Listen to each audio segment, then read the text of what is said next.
Haleluya, haleluya. Puji Tuhan, Tuhan Yesus baik, amin.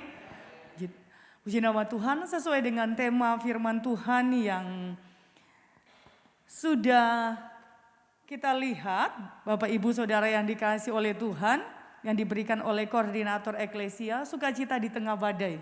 Wah, luar biasa ya. Bagaimana bersukacita di tengah badai itu merupakan pilihan ya Bapak Ibu Saudara. Bapak Ibu Saudara yang dikasihi oleh Tuhan, di malam hari ini kita mau belajar bersama bahwa kita punya penolong yang setia, yaitu Tuhan Yesus Kristus. Amin. Bapak Ibu Saudara yang dikasihi oleh Tuhan, ada banyak orang yang ketika berbicara tentang sukacita, ada banyak orang yang bersukacita itu pasti ketika diberkati, benar enggak? Orang gampang untuk bersukacita ketika diberkati, ada di posisi yang nyaman, terus semuanya tercukupi. Benar enggak Bapak Ibu Saudara? Tapi coba mungkin kita dalam keadaan sakit. Mungkin kita tidak punya apa-apa. Sanggup enggak kita untuk tetap bersukacita?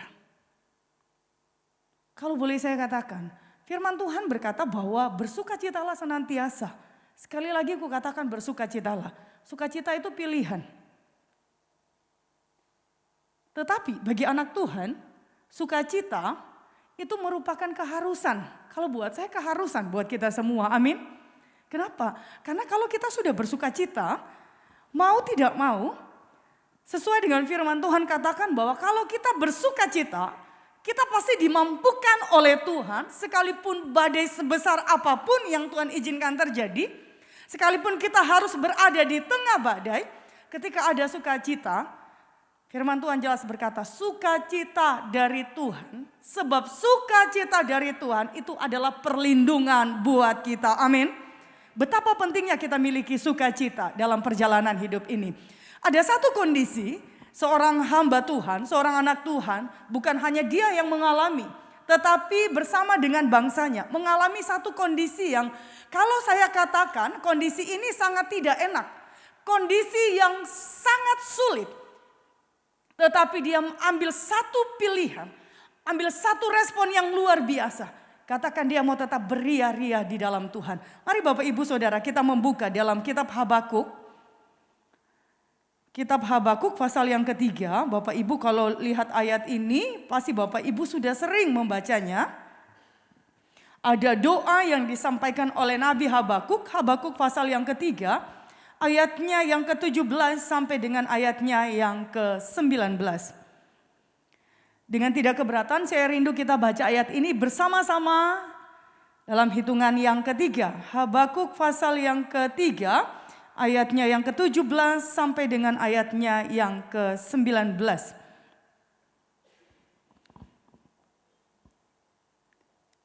2, 3. Sekalipun pohon ara tidak berbunga, pohon anggur tidak berbuah, hasil pohon zaitun mengecewakan.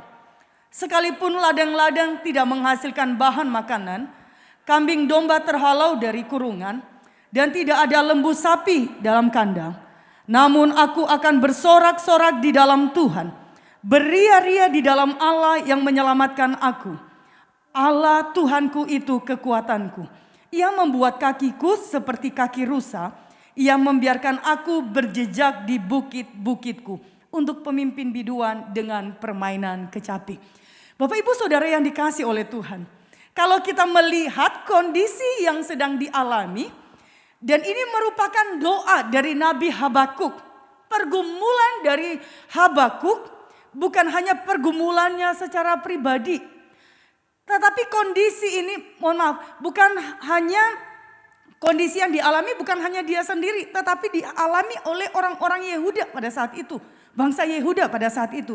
Kalau Bapak Ibu membaca dari pasal yang pertama. Di sini ada keluhan yang disampaikan oleh Nabi Habakuk kepada Tuhan. Dia minta pertolongan dari Tuhan, minta perlindungan dari Tuhan. Dan ketika Tuhan menjawab Bapak Ibu Saudara, kalau Bapak Ibu lihat dari ayatnya yang kedua dari pasal 1, langsung Habakuk berkata, berapa lama lagi Tuhan aku berteriak tetapi tidak kau dengar. Aku berseru kepadamu penindasan, tetapi tidak kau tolong. Mengapa engkau memperlihatkan kepadaku kejahatan, sehingga aku memandang kelaliman? Ya, aniaya dan kekerasan ada di depan mataku. Perbantahan dan pertikaian terjadi. Itulah sebabnya hukum kehilangan kekuatannya dan tidak pernah muncul keadilan. Sebab orang fasik mengepung orang benar. Itulah sebabnya keadilan muncul terbalik. Kalau Bapak Ibu lihat, bahkan membaca dari kitab Habakuk ini, dari pasal yang pertama, di sini sudah mulai muncul setiap persoalan demi persoalan. Pergumulan hidup yang dialami oleh Habakuk dan bangsa Yehuda pada saat itu. Tapi ketika Habakuk berteriak kepada Tuhan, berteriak, dia menyampaikan keluh kesahnya kepada Tuhan. Kalau Bapak Ibu perhatikan, jawaban Tuhan itu rasanya kok aneh ya. Malah Tuhan mengirim bukan jawaban, oh iya langsung dilepaskan dari setiap apa yang dialami, penindasan yang mereka alami. Tapi Tuhan mengirimkan lagi orang-orang, katakan orang-orang dari bangsa-bangsa lain yang lebih kuat untuk menindas lagi orang-orang Yehuda. Bangsa Yehuda. Sampai pada akhirnya mereka mengalami yang namanya pohon ara tidak berbunga. Hasil pohon zaitun, bahkan pohon zaitun tidak berbuah. Hasil di ladang dikatakan mereka tidak bisa memanen, mereka tidak bisa menikmati. Kenapa? Karena penindasan yang mereka alami. Tapi Bapak Ibu Saudara, di tengah kondisi seperti ini, ada satu sikap yang diambil oleh Habakuk. Kalau berbicara tentang kondisi, Bapak Ibu Saudara, semua orang bahkan kita yang hadir di malam hari ini pasti punya kondisi yang mungkin punya pergumulan hidup. Kalau Pak Dimo saya dikatakan bersyukurnya anak Tuhan itu luar biasa. Saya katakan luar biasa kenapa? Sekalipun mungkin kata pepatah orang dunia sudah jatuh, ketimpa tangga. Kalau jatuh ketimpa tangga ya, kemungkinan besar ketimpa tangga. Sudah ketimpa tangga, apalagi yang ketimpa? Kalau dia lagi ngecat, ketimpa cat lagi ya. Tapi selalu tetap berkata apa? Puji Tuhan. Respon kita ketika ada di situasi atau kita sedang ada di tengah badai, sanggup tidak kita mengambil satu keputusan, satu sikap untuk tetap bersikap. Kita ambil satu sikap, yaitu bersuka cita. Kenapa kita harus memiliki sukacita? Kalau kita lihat di sini Bapak Ibu Saudara, Habakuk ini luar biasa. Di tengah kondisi yang dikatakan sekalipun pohon ara tidak berbunga, pohon anggur tidak berbuah, hasil pohon zaitun, orang Yehuda atau bangsa Yehuda pada saat itu, mereka itu untuk kehidupan sehari-harinya semuanya dari pertanian. Kenapa? Sampai kalau hasil pertaniannya mereka tidak bisa menikmati, maka berpengaruh dengan kondisi mereka pada saat itu. Mereka mau datang ke bait Allah kan perlu minyak. Minyak yang mereka untuk datang ke bait Allah itu kan diambil dari pohon zaitun, buah zaitun. Bapak Ibu Saudara, keadaan yang tidak enak dialami oleh orang-orang Yehuda. Tapi luar biasanya Habakuk mengambil satu sikap. Dia berkata di ayatnya yang ke-8, ayat 18. Namun aku akan bersorak-sorak di dalam Tuhan. Mengapa Habakuk bisa mengambil satu sikap seperti ini? Di kalimat selanjutnya dikatakan, beria-ria di dalam Allah yang menyelamatkan aku. Karena dia tahu ketika dia menjadikan Allah sebagai sumber penyelamatnya, kondisi apapun Tuhan memampukan kehidupannya. Ketika kita menjadikan Tuhan sebagai Allah penyelamat dalam hidup kita, kita tidak menyimpang ke kanan, kita tidak menyimpang ke kiri, tetapi fokus kita tetap tertuju kepada Allah. Kita ingat bahwa Allah adalah sumber penyelamat satu-satunya dalam hidup kita. Kita percaya kita akan dimampukan oleh Tuhan untuk dapat melalui semuanya. Tuhan memang tidak pernah janji, di dalam Alkitab tidak pernah dikatakan bahwa anak Tuhan, orang percaya yang mengiring Tuhan, ketika jalani hidup ini, hidupnya tanpa masalah. Tidak ada Bapak Ibu. Bahkan pemazmur pun berkata, sekalipun aku harus melewati lembah bayang-bayang maut. Setiap tokoh-tokoh Alkitab Bapak Ibu, tidak ada yang Bapak Ibu lihat perjalanan hidupnya enak dari awal sampai akhir. Mereka alami yang namanya badai. Mereka alami yang namanya pergumulan yang berat. Tapi satu yang pasti, mereka tetap terus memilih, bahkan tetap terus percaya bahwa ketika mereka tetap percaya kepada Tuhan sebagai Allah penyelamat, mereka tahu ada jalan keluar yang Tuhan sudah sediakan. Bapak Ibu Saudara yang dikasihi oleh Tuhan, keluarga eklesia yang dikasihi oleh Tuhan. Bicara tentang keluarga, tengah-tengah keluarga, Bapak Ibu yang punya pengalaman berumah tangga lebih lama ya dibandingkan saya. Baru 6 tahun berkeluarga, pasti Bapak Ibu punya pengalaman membina yang namanya rumah tangga. Bukan membangun ya, membina ya Bapak Ibu. Yang benar membangun apa membina Bapak Ibu? Membangun, saya ingat kata dari Bapak Gembala, buat anak-anak kaum muda ya. Jangan mau diajak menikah, suruh membangun. Kenapa? Bukan lagi waktunya untuk membangun tapi membina ya. Benar ya Bapak Gembala ya. Membina. Karena kalau membangun susah gitu ya. Harus dari awal lagi gitu ya. Semuanya. Tapi kalau membina itu berarti kan semuanya sudah bukan berarti bicara tentang materi ya. Semuanya dipersiapkan. Batin ini kita persiapkan. Dalam segala hal sudah punya persiapan. Sudah punya istilahnya tameng-tameng. Untuk menghadapi apapun bersama. Sepakat. Bersama dengan suami istri untuk hadapi semuanya. Bapak Ibu yang punya pengalaman pasti badai Bapak Ibu lebih. Kalau mungkin saya gelombangnya masih sedikit. Bapak Ibu Bapak Ibu sudah melewati gelombang demi gelombang. Badai demi badai dalam kehidupan berumah tangga. Tapi satu yang pasti, kalau Kayanti tadi katakan, saya undang 3 orang yang bersaksi. Ternyata cuma 1 orang yang maju bersaksi. Saya tahu Bapak Ibu. Bukan berarti Bapak Ibu itu semuanya langsung tiba-tiba keluar dari dalam badai. Tuhan, saya bebas masalah. Saya percaya Bapak Ibu punya pergumulan. Hanya mungkin hari ini sudah cukup Pak Dimus aja dulu yang bersaksi. Ya tahu Bapak Ibu. Si Bapak Ibu kalau ditanya satu-satu, aduh, gak sampai kita 7:30 harus sudah selesai. Gak jadi selesai. Kenapa? Saking banyaknya badai yang kita hadapi. Ketika kita menghadapi badai, ketika kita ada di tengah badai, bukankah Bapak Ibu, ketika kita ada di tengah badai Bapak Ibu, Tuhan itu sekalipun kita ada di tengah badai, kadang Tuhan menjawab setiap pergumulan kita itu di tengah badai. Bukan ketika kita ada di tengah kondisi yang sepoi-sepoi sama seperti Ayub. Bapak Ibu, ketika Ayub ada dalam pergumulan yang berat, Tuhan menjawab Ayub itu di tengah badai, dalam badai.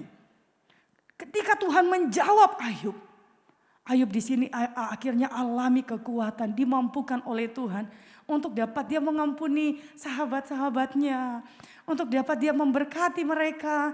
Akhirnya apa? Hidupnya Ayub dipulihkan. Sekarang keputusan dalam perjalanan hidup kita, semua kembali ke diri kita. Ketika apa yang kita alami, sanggupkah kita mengambil satu sikap untuk tetap percaya kepada Tuhan? Untuk tetap bersuka cita di tengah badai.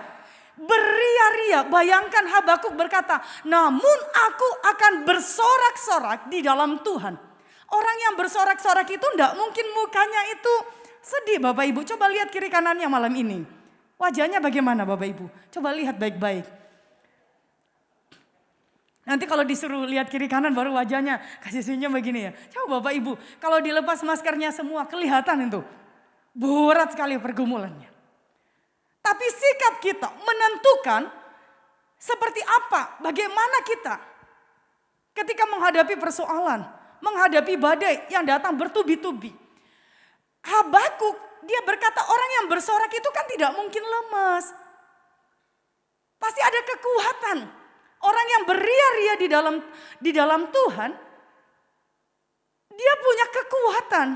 Makanya Nehemia berkata di dalam Nehemia pasal yang ke Bapak Ibu Saudara, Nehemia di sini berkata Nehemia pasal yang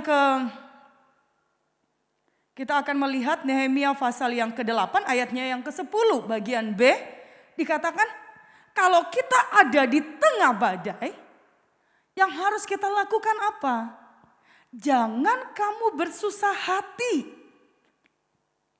Sebab apa? Sebab sukacita karena Tuhan itulah perlindunganmu.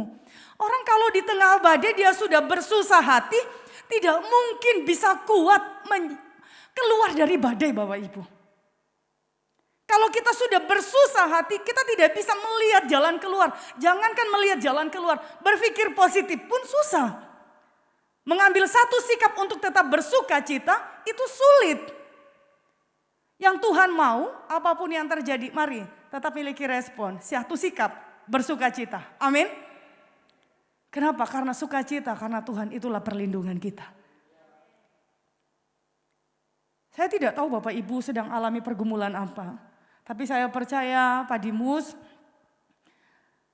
harus melewati beberapa tahap ketika tertimpa bahkan mengalami kecelakaan di tempat kerja sendiri.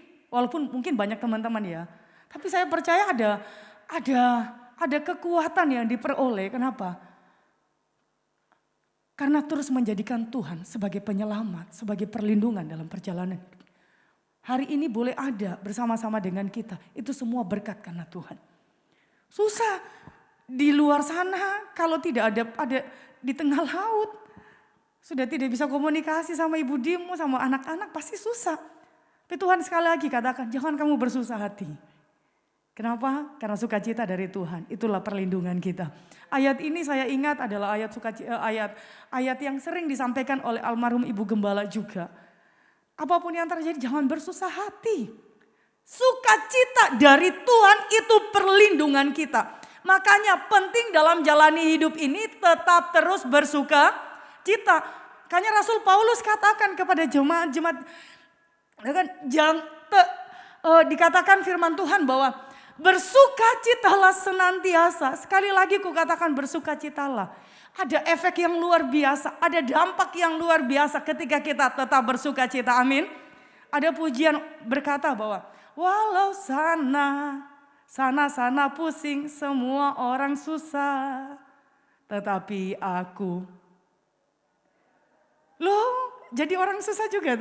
Kita kadang-kala nyanyi ya. Walau sana pusing. Oh di sini gak ada yang pusing ya toh. Pulang dari sini baru pusing ya toh Bapak Ibu. Yo gak ada yang ngaku. Gak apa-apa Bapak Ibu. Walau sana pusing. Orang yang tetap bersukacita di dalam Tuhan, dia akan dapat menanggung setiap persoalan hidup. Akan dimampukan oleh Tuhan. Amin. Bapak Ibu Saudara yang dikasihi oleh Tuhan. Kita lihat respon dari Habakuk ini luar biasa. Ketika dia menjadikan Tuhan sebagai Allah penyelamat. Akhirnya dia memiliki satu ketenangan. Saya percaya ketika dia datang berdoa. Orang yang datang berdoa karena dia menjadikan Tuhan sebagai penyelamat. Dia dapat berdoa dengan tenang. Dia dapat menikmati hadirat Tuhan. Tidak ada orang itu ketika alami badai hidup, terus dia sudah menyimpang ke kanan, ke kiri, mencari jalan keluar yang lain. Saya tahu orang itu pastinya dia tidak, kalau boleh dikatakan tidak punya pegangan hidup ya. Tidak menjadikan Tuhan sebagai penyelamat. Mau tidak mau, respon yang dihasilkan pun, tindakannya, apapun itu, semuanya akhirnya tidak ada yang benar. Padahal firman Tuhan katakan dengan jelas. Kan dalam kitab Yesaya. Ketika kita terus menjadikan Tuhan sebagai penyelamat. Kita tahu bahwa di dalam Tuhan. Dia Allah yang menyelamatkan hidup kita. Bapak Ibu Saudara yang dikasihi oleh Tuhan. Firman Tuhan mengajar kita. Di dalam kitab Yesaya Bapak Ibu Saudara.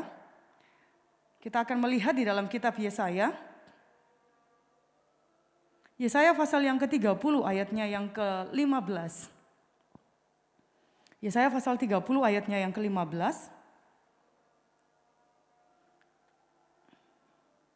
Firman Tuhan katakan, sebab beginilah firman Tuhan Allah yang Maha Kudus, Allah Israel.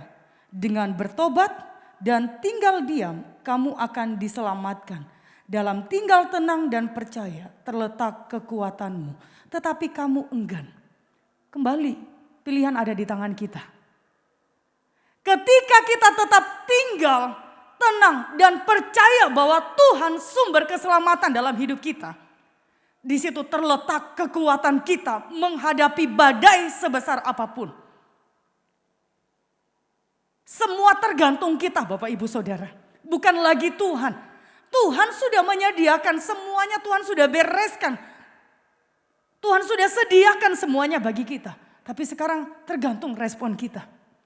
Mau dapat bersuka cita di tengah badai, tergantung kita Bapak Ibu. Hal apa yang harus kita lakukan? Dan di malam hari ini Tuhan mau. Kalau Habakuk, mengapa Habakuk bisa bersuka cita? Kenapa dia bisa bersorak-sorak di tengah kondisi yang serba sulit? Karena dia menjadikan Tuhan sebagai penyelamat.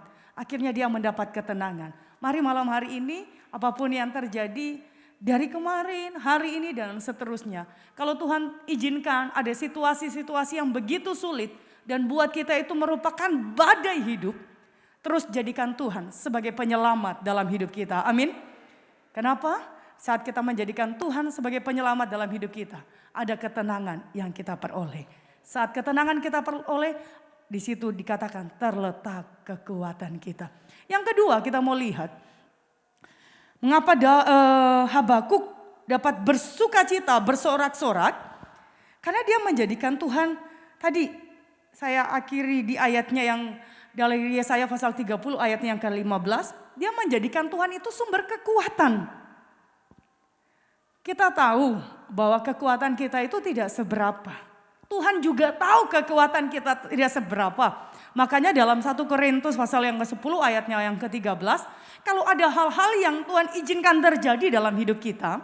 Ayat ini saya bawa di kaum wanita. Hari Kamis lalu ya. Bahwa kalau Tuhan izinkan sesuatu hal terjadi dalam hidup kita, dikatakan bahwa Tuhan itu tidak akan pernah mencobai kita di luar melampaui kekuatan kita. Waktu kita ada di tengah badai, di tengah pergumulan yang berat, Tuhan itu sudah sediakan jalan keluar. Tinggal bagaimana kita mau jadikan Tuhan sebagai sumber kekuatan kita atau tidak Bapak Ibu. Habakuk dia berkata dengan jelas Bapak Ibu ya, saudara yang dikasih oleh Tuhan. Ayatnya yang ke-19. Allah Tuhanku itu kekuatanku. Dia menjadikan kakiku seperti kaki rusa. Ia membiarkan aku berjejak di bukit-bukitku. Bapak Ibu kalau lihat kaki rusa itu kecil sekali Bapak Ibu. Tapi untuk dia bisa berjejak di bukit-bukit, kekuatan dari mana? Kalau bukan dari Sang Pencipta, yaitu Tuhan. Bukankah yang menciptakan kita ini Tuhan? Kita ini spesial Bapak Ibu, kita ini berharga Bapak Ibu Saudara. Kita ini berharga, kita dijadikan oleh Tuhan segambar dan serupa dengan Tuhan. Ada sifat-sifat Allah yang ada dalam hidup kita. Sadar bahwa kita ada sifat-sifat Allah dalam hidup kita. Yang harus kita lakukan apa? Ketika apapun terjadi dalam hidup ini, mari tetap jadikan Tuhan sebagai sumber kekuatan dalam hidup kita. Kenapa? Karena kalau kita mengandalkan diri kita sendiri, kita mengandalkan manusia ketika kita menghadapi berbagai macam hal, kita mudah kecewa. Tapi di saat kita mengandalkan Tuhan, kita benar-benar menjadikan Tuhan sebagai sumber kekuatan. Ia akan memampukan kita. Sekalipun mungkin, makanya saya katakan di kaum wanita Esther, sekalipun Bapak Ibu punya pergumulan yang berat, kaum wanita punya pergumulan yang berat, tidak ada yang sampai ngesot kan? Benar ya Bapak Ibu Saudara, ada yang sudah sampai ngesot, sampai enggak kuat, sampai pas mau telepon Bapak Gembala itu ngesot, aduh aku enggak kuat. Ada Bapak Ibu? Enggak ada tuh Bapak Ibu? Kenapa? Saya pastikan Bapak Ibu selalu menjadi Tuhan sebagai sumber kekuatan kita. Tidak hanya sekedar pujian yang kita nyanyikan. Yesus kekuatanku, menghadapi semua. Bukan hanya sekadar pujian, tapi itu menjadi bagian dalam hidup kita. Kita kuat sampai hari ini semua karena Tuhan. Kita jadikan Tuhan sebagai sumber kekuatan kita. Nah, kekuatan itu kita dapat dari mana Bapak Ibu? Kita datang cari Tuhan. Dalam setiap doa, dalam setiap kita membaca firman Tuhan, dalam setiap kita beribadah. Itu sebabnya jangan sampai kita menjauhkan diri dari persekutuan-persekutuan ibadah. Habakuk alami bagaimana dia menjadikan Tuhan sebagai sumber kekuatan dalam hidupnya. Dia alami benar-benar Tuhan memberikan dia kemampuan untuk berjejak di setiap bukit-bukit. Berbicara tentang apa? Berbicara tentang setiap persoalan-persoalan hidup. Tantangan demi tantangan. Tuhan memampukan Habakuk. Dia mengibaratkan dirinya bahwa dia seperti rusa. Katakan, ia membuat kakiku seperti kaki rusa. Ia membiarkan aku berjejak di bukit-bukitku. Bicara tentang apa? Bicara tentang tantangan demi tantangan, persoalan demi persoalan. Kita mampu melalui semuanya karena apa? Kita jadikan Tuhan sebagai sumber kekuatan kita. Itu sebab Bapak Ibu Saudara yang dikasihi oleh Tuhan. Tidak ada pernah Tuhan janjikan bahwa seperti pujian kata, Tuhan tak pernah janji langit selalu biru. Tetapi dia berjanji selalu menyertai. Tuhan tak pernah janji jalan selalu rata. Tetapi dia berjanji berikan kekuatan. Bukankah itu yang Tuhan katakan? Itu yang Tuhan janjikan dalam hidup kita. Tidak pernah Tuhan janji bahwa jalan kita ketika kita iring Tuhan semuanya mulus, rata. Tidak ada. Pasti kita diperhadapkan setiap masalah demi masalah. Untuk apa? Melihat kemurnian iman kita. Kita lolos enggak dari setiap ujian yang ada. Yang satu yang pasti, di saat kita alami, kita harus menjalani berjejak di setiap bukit-bukit masalah apapun yang kita alami. Ketika kita jadikan Tuhan sebagai sumber kekuatan kita. Janjinya dia selalu ada menyertai hidup kita semua. Amin Bapak Ibu Saudara. Mari Bapak Ibu Saudara yang dikasihi oleh Tuhan. Malam hari ini firman Tuhan saya tidak bawa lebih jauh. Tapi mari kita mau tetap percaya. Kita mau tetap percaya kenapa Habakuk tetap terus bersuka cita walaupun ada di tengah badai. Yang pertama saya ingatkan lagi buat kita semua. Karena dia menjadikan Tuhan sebagai penyelamat dalam hidupnya. Dia ingat Tuhan itu penyelamat satu-satunya. Yang kedua dia menjadikan Tuhan sumber kekuatan. Terus jadikan Tuhan penyelamat dan sumber kekuatan dalam hidup kita. Kita akan dimampukan oleh Tuhan. Apapun yang terjadi, pergumulan berat apapun yang terjadi, Tuhan akan memampukan kita. Bapak Ibu Saudara yang dikasihi oleh Tuhan. Ada banyak sekarang orang-orang ketika alami tekanan. Kenapa sampai berkata tidak kuat? Mereka tidak sadar bahwa hidup kita ini yang sudah lunas dibayar. Kita tiap hari ini disertai oleh Tuhan. Itu sebabnya Bapak Ibu Saudara keluarga Eklesia. Kalau kita melihat dari Habakuk. Apakah Habakuk langsung lihat bahwa Tuhan langsung menjawab pergumulannya? Berhenti dengan satu kalimat di sini Bapak Ibu kalau perhatikan di dalam Habakuk pasal yang ketiga. Bapak Ibu perhatikan kembali di dalam Habakuk pasal yang ketiga. Dia membiarkan aku berjejak di bukit-bukitku. Ada masa dia harus Habakuk tetap terus mengambil satu sikap. Untuk bersuka cita sekalipun situasi yang sulit. Bagi Habakuk dan bagi orang-orang Yehuda pada saat itu. Tapi dia naikkan seruannya kepada Tuhan. Dia naikkan permohonannya kepada Tuhan. Dia percaya bahwa satu-satunya sumber penyelamat. Satu-satunya sumber kekuatan itu hanya datang dari Tuhan. Dan dia tidak lupa akan hal ini. Dan saya percaya keluarga eklesia, apapun yang terjadi dalam hidup kita, kita tidak akan pernah lupa akan kasih Tuhan yang begitu besar. Amin. Tuhan memang tidak janji bahwa jalan yang kita lalui rata. Dia tidak pernah berjanji bahwa hari yang kita lalui tidak pernah ada badai, tidak ada mendung. Tapi yang dia janjikan dalam hidup kita, dia ada menyertai kita semua. Dia ada menyertai. Ketika dia menyertai, bahkan kita ambil satu respon untuk tetap terus bersuka cita. Kita imani dalam hidup ini dia Allah penyelamat kita. Dia Allah sumber kekuatan kita. Firman Tuhan jelas berkata, dia menjadi perlindungan. Ada jawaban yang akan datang sesuai dengan waktunya Tuhan. Dan itu selalu indah sesuai dengan waktunya Tuhan. Mari kita mau datang kepada Tuhan malam hari ini. Sama-sama saya undang kita bangkit berdiri Bapak Ibu Saudara. Haleluya Yesus. Terima kasih Tuhan. Terima kasih Tuhan. Jangan pernah menyerah sekalipun ada di situasi yang sulit. Karena janjinya dia selalu ada menyertai hidup kita. Dia tidak pernah tinggalkan kita seorang diri. Terima kasih Tuhan. Haleluya Yesus. Terima kasih Tuhan Yesus. Sama-sama naikkan pujian ini.